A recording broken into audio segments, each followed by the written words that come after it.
Now, from this date of recording, I've gone as deep as Internet level 28, done some pulls here and there, did some leveling, and have been playing this constantly for the past few days since launch. But I can tell you right now that I can see that Zenless Zone Zero has massive potential. It still has things that it needs to fix, but I think that's also a good thing. So what drew me into Zenless Zero in the first place? And I can tell you, Jet Set Radio, Persona, other fighting games, it's all in this. I mean, it's literally the baby of that. And and others can definitely see that in this game module of like the UI to the drawings to the animation to the fighting style to the combo styles. It's all there. And why wouldn't it be such a big deal? It's because nothing has been out there like this in a very, very long time, unless it's set into that category. So if another fighting game came out that kind of looked like this, we'd be like, oh, okay, cool. But for a gacha game to actually look like this, it's insane. So I don't understand why people haven't kind of grasped to that point that, whoa, we have a game that is a gacha that we can play as our characters and literally do combos on these mobs. I really don't understand that. But here we are, 2024 with Zenless, and we're having this weird rift with the community of it not being a gacha game. So I think it's a bit weird. But what I think in terms of what Zenless is going to be bringing out down the line is going to be crazy collaborations. And I'm guessing if people have already watched the round table of Zenless Zone Zero and Street Fighter 6 creators, they can see that they both share like the senses of how an action game and a fighting game could be fairly similar and how they can improve within each other in that space.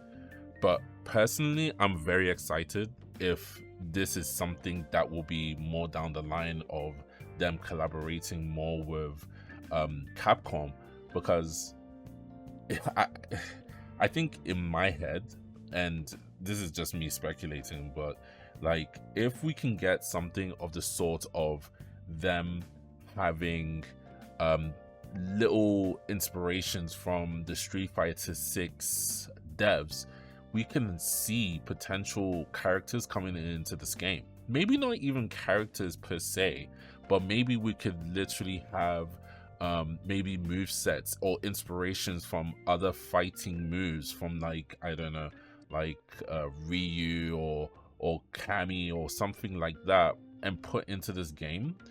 And Capcom is pretty much a really, really good sort in terms of them inspiration to Zenless. And I mean, they have done one of the greatest games in terms of single player games and also multiplayer games.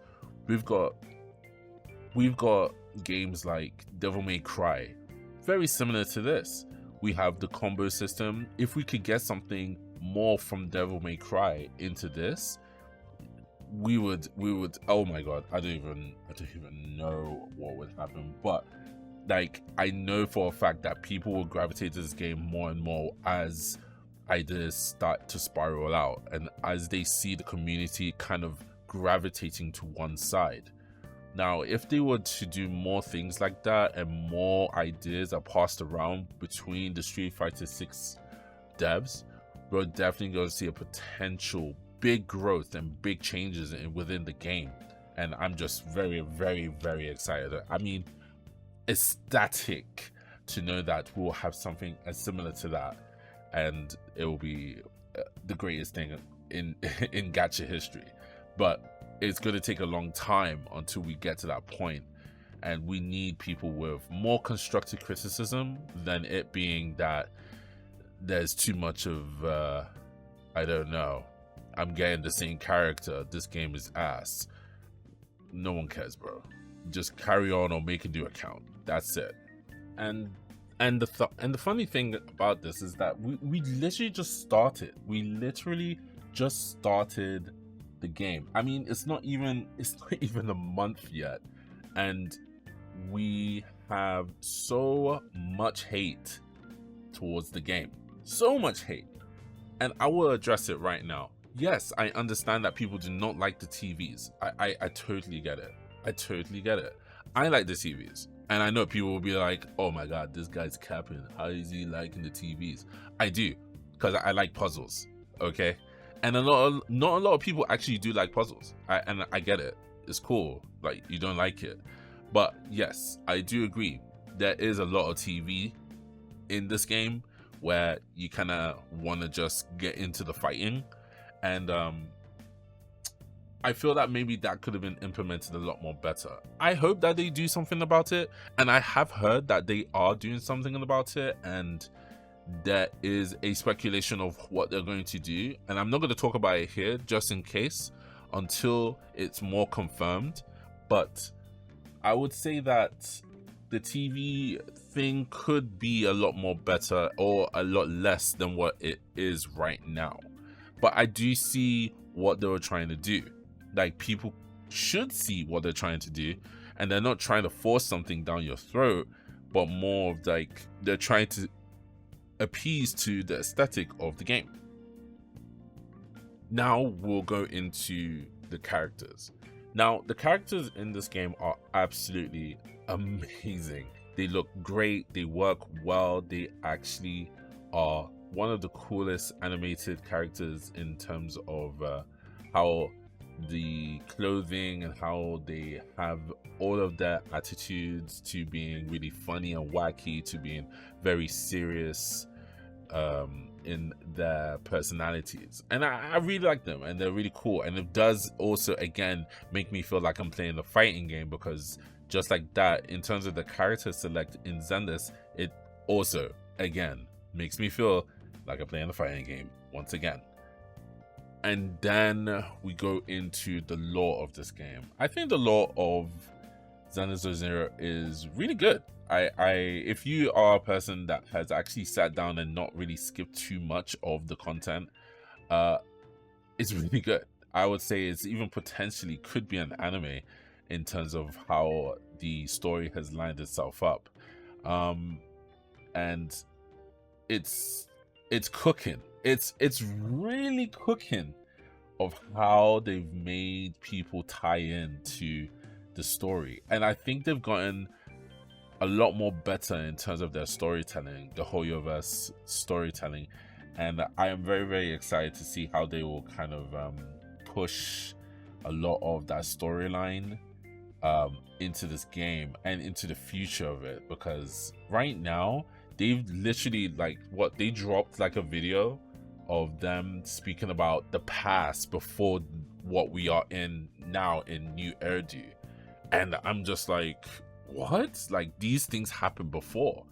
And if you haven't seen it, please go check it out on their official website. It's really dope. It's like, I think like a 3 to 4 minute video.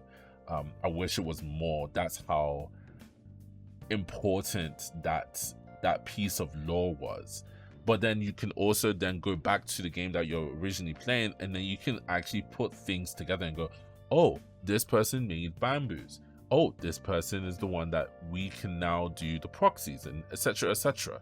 So in terms of lore, I pretty much really like it, because I've read bits. I'm a pretty fast reader, so I kind of click but read real quick. So yeah, I think that we'll have like a really great story. And obviously right now we don't have much, because again, we just started the game. But I'm very, very excited to see how they're gonna actually play this out. And it makes me even more happy and more kind of excited seeing things that were put into the lore, and we see it down into the game of New Erdu that we are seeing right now. And I'm just like, oh my god, oh, that makes sense why we see these bangers. Oh, that makes sense for this and that. And it's fun. It's very, very, very fun to actually witness and experience. But I know not a lot of people are in there for the story, and just maybe are here for the combat. or maybe they're just here because one of the characters is nice or looks cool or looks hot, like whatever. And that's fair, but I feel like there's a lot of people that are kind of going ham onto the story and saying that there's not enough lore, the story is pretty dry, and I think it's a really far-fetched. And I'm being very honest, there are things out there that have stories that are just whack. This lore that you have to go into to find out yourself is there. It's all there. So yeah, when it comes down to it, I think that this game has potential. People put too much doomer onto it. I know that there's going to be a big emphasis of, hey, Weathering Waves is doing it better. Cool, go and play the game then. Go play the game. Go.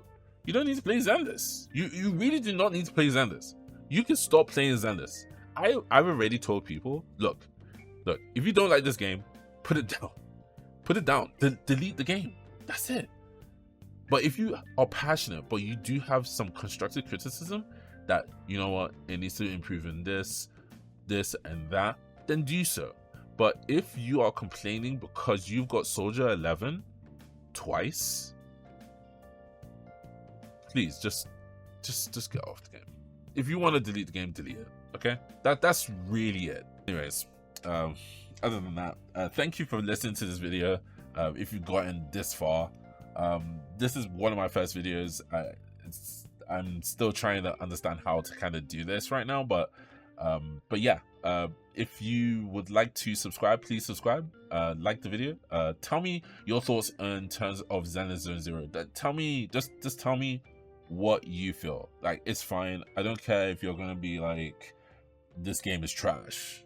Just tell me, and let it be constructive. Like, don't let it just be it's trash because there's too much color. Like, please, just come on, man. Come on. You can be better than this. You can be better than this. And if we as a community can all join up together and actually do something about it, then we can do it. All right. Anyways, peace out.